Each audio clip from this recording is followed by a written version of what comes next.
ठीक है, मैं अली को कॉल करता हूँ। वो उस लड़की ज़ैनब का पता जल्द से जल्द लगा लेगा। आप तब तक नसरीन को मुसलसल कॉल्स करती रहें। मुझे लगता है कि आपको अली को कॉल करने से पहले थोड़ा इंतजार करना चाहिए। बेटा, आपको मालूम है ना, नसरीन मेरी जिम्मेदारी है। खुदा खैर करे, बस सब कुछ ठीक हो। करीम, नसरीन एक जिम्मेदार और मैच्योर लड़की है, वो अपना ख्याल खुद रख सकती है। करीम साहब, मैंने घर वाले फोन से नसरीन को कॉल की लेकिन नहीं उठा रही वो।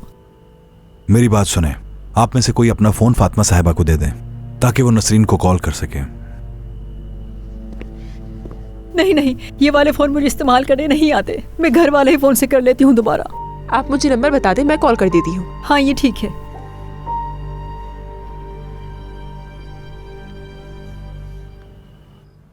हेलो करीम अंकल। हाँ अली, माफ करना, इस वक्त परेशान कर रहा हूँ मैं तुम्हें। क्या हुआ, सब खैरियत तो है? नसरीन की कोई खबर नहीं। अब वो अपना फोन भी नहीं उठा रही।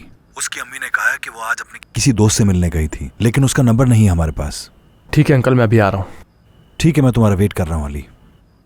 तुमने ये क्यों कहा कि मैं आ रहा हूँ? अभी तक तो खाना भी नहीं खाया तुमने। क्या कहता मैं? सब उस लड़की के गुम होने से परेशान है और मैं कहता मुझे भूख लग रही है। कौन लड़की? तुम नहीं जानती उसे।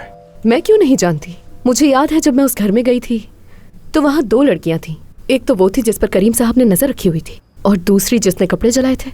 ये तुम क्या कहना चाह रही हो सोना? इस बात का क्या मतलब है? मैं तुमसे झूठ नहीं बोल रही हूँ अली। करीम साहब पूरी रात उस पर नजर रखे हुए थे। खैर, ये तुम्हारे मतलब की बात नहीं है, समझे?